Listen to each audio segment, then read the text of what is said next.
Hey guys, welcome to another video. It's actually nice weather for once here in the UK. Probably a bit too warm for my liking.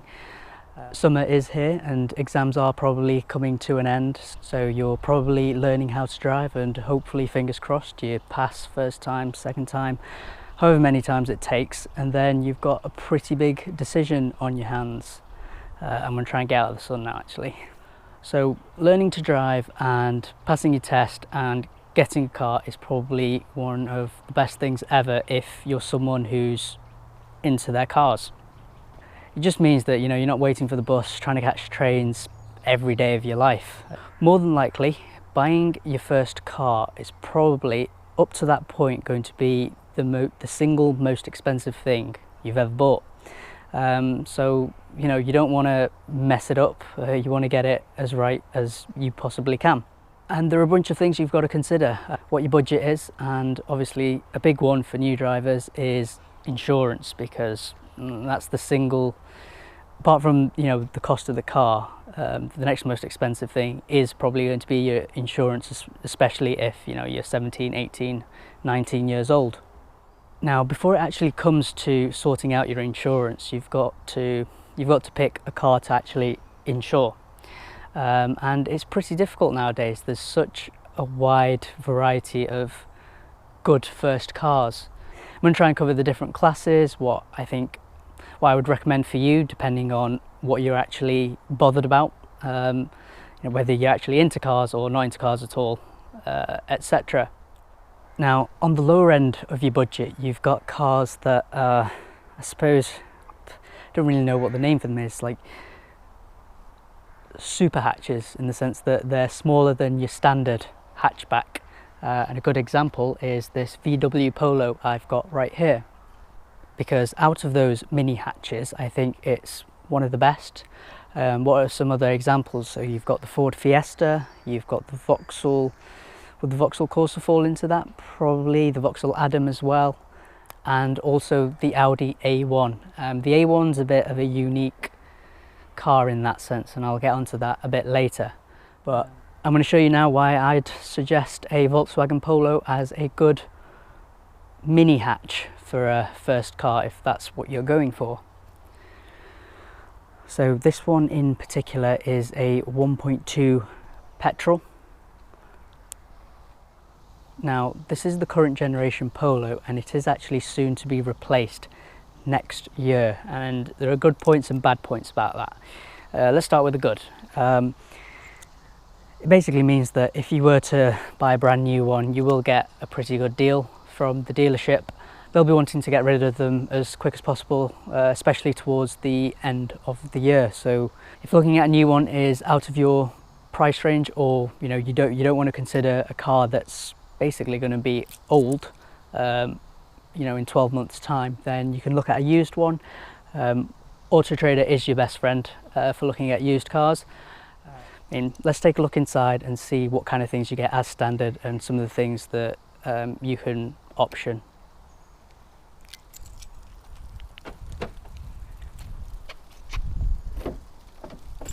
Interior wise, this is a budget car in a sense. Nothing too fancy. Everything is how you'd expect it, to be honest. And the thing with mini hatches compared to hatches, you are going to get less equipment as standard than their bigger siblings. If you are looking at cars that aren't multiple years old, things like Bluetooth, electric windows, and air conditioning, they all generally come as standard, and I suppose they're the absolute basics in today's world. This one in particular does have quite a number of options, to be honest. You do have heated seats, satellite navigation, although that screen isn't exactly the biggest in the world. What else? A common thing that is actually an option in mini hatches is this centre armrest, which is very weird. They do charge up to, I think in the Audi A1, they do charge over £100 for a centre armrest, which is a bit weird. Whether you need one or not, I suppose that's personal preference. In terms of what engine sizes to go for, etc., you're probably, you're not gonna get the beefiest engine in the world, because your insurance first off is going to be astronomically high. So for something like a VW Polo, you'd be looking at an engine size of between the standard 1 litre and up to 1.2, 1.4, something like that. A similar story with the Ford Fiesta. There is a 1 litre EcoBoost and a 1.2. Those are probably the most common and best bets for your first car in terms of trying to get it insured at a reasonable price. As I mentioned before, there is a new VW Polo on the way, coming next year. The interior is much improved. It's all basically been brought up to date, a bit more modern. You get more equipment as standard. I think it's a similar case with the Ford Fiesta. There is a new one on the way, so they're all things that you need to consider, whether you want to hold fire and wait for the new models to come out, or just look at an entirely different car to begin with. If you're looking for a more overall sporty feel and sporty drive, I would actually recommend the Ford Fiesta. The handling on that is, even down in the very basic ones, is very good. The balance of the car and everything it's a fun little car to drive. The Ford Fiesta ST is highly regarded as the king of the mini hatches. A lot of its characteristics have filtered down to the very basic Fiesta models. So if you're looking for sportiness, handling, that kind of thing, and you don't mind compromising a little bit on interior, Ford Fiesta. Earlier on in the video I mentioned the Audi A1, and it's a bit of a unique car, to be honest, because its actual size and overall dimensions match what a mini hatch should be. However, its price tag is actually, it's almost like it competes with the bigger hatches, because it is quite expensive to start off with. Personally, it's not my cup of tea, to be honest, but if you're hell-bent on its styling and it is a cool car, then I can't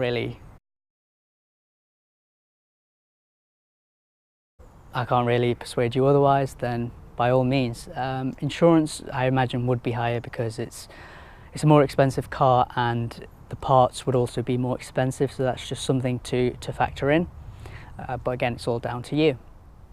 Now, let's say you've got a bigger budget than looking at something like a mini hatch. You'll be considering something like this, Mercedes A-Class. It is a bigger car than something like the VW Polo. You're looking at several £1,000s more in terms of how much you'll need. Insurance is probably likely to be higher as well, but on the plus side, you are going to get more equipment as standard, and well, a bigger car is safer. Straight away, let's get that one out of the way. This A-Class in particular is the older generation, so there is a facelift Mercedes A-Class that came out last year, but I'll point out the differences. You might not be looking for a brand new A-Class. Other cars in this category, you're looking at the Volkswagen Golf, so the bigger sibling to the Polo, the BMW 1 Series, and also the Audi A3. Those will be its direct comparisons.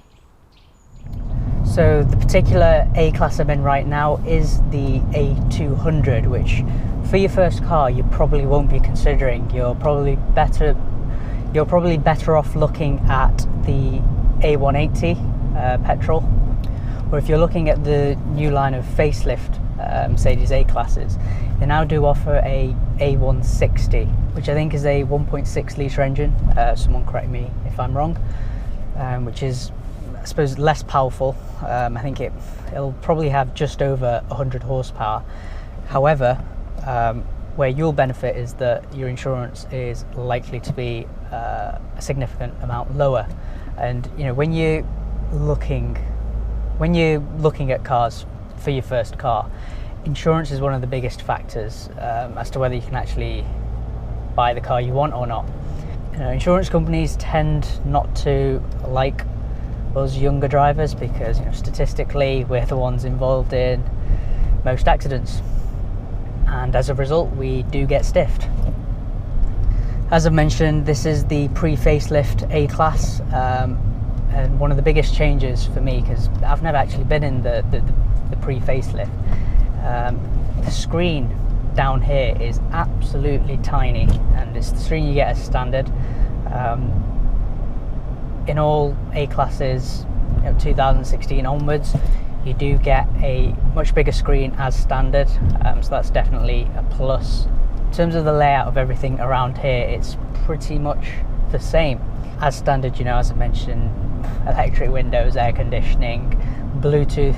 I think Bluetooth also comes as standard, although if you are looking at a hatch like this, all the necessities are kind of provided, things like Bluetooth, etc.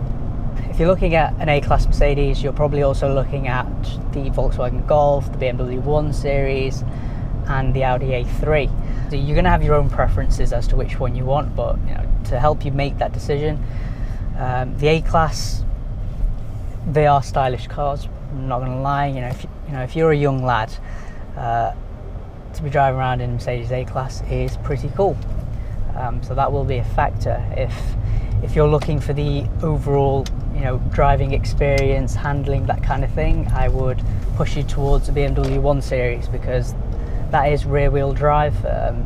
The Mercedes, Golf, Audi, they're all front wheel drive, and rear wheel drive cars are more fun. The actual handling of a BMW is very good. Where the 1 Series lacks is on the interior. It's not advanced as much as, say, the Mercedes and the Audi, and especially the very latest Golf, the Mark 7.5. The interior on that is very nice now. It all depends what you're into. Insurance, it's such a big thing for us young drivers. It caused issues for myself when I was trying to insure my 1 Series. I do have a few hacks for that if you're interested. First off, I would recommend you insure your new car under your own name as the main driver. A lot of people do put themselves down as second or third drivers to their parents, even though it's their car. And number one, it's known as fronting, which is illegal. You can get in quite a lot of trouble, and it also means that you can't build up your own no claims bonus, which that's the thing that kind of makes your insurance cheaper as you get older. So if you're not adding to that, then your insurance is generally going to be higher long term, basically. For myself, there is a lot of new drivers do get something called a black box, which kind of monitors your driving. And I know it's when you first start driving, it's the last thing you want, to make sure that you're not speeding, you're not driving erratically, and some of these black boxes have curfews on them, so you need to be back by a certain time or it flags up. I did have a black box, and not only did I have a black box, I had it for 2 years, which wasn't the best thing in the world, but it also wasn't the worst thing in the world.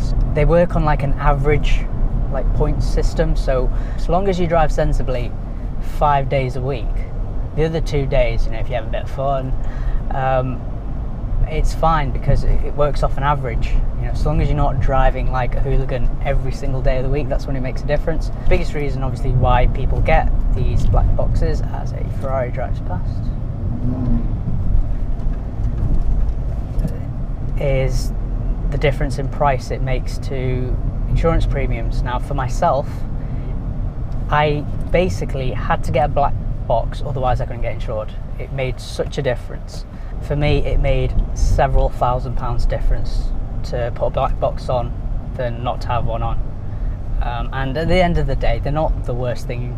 They're not the worst things in the world. So another tip that I've got is, when you are filling out your form for insurance online, although you can't put your parents down as the main drivers, what you can do is add them as second drivers and third drivers, etc.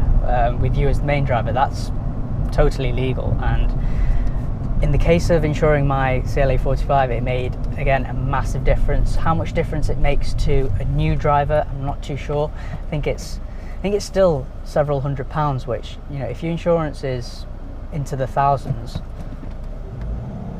that's a pretty hefty saving, and you know, every little helps. So there you have it, guys. If you have been completely clueless as to what car you want for your first car, I hope this video has helped in aiding your decision. It might not have, that's totally fine. If you do have any other questions or queries relating to what variant of a particular model you should get, or just general questions about buying a first car, pop them all down below. I'll do my best to answer them. Give this video a thumbs up if you thought it was useful, and make sure to subscribe down below. Thanks for watching, guys.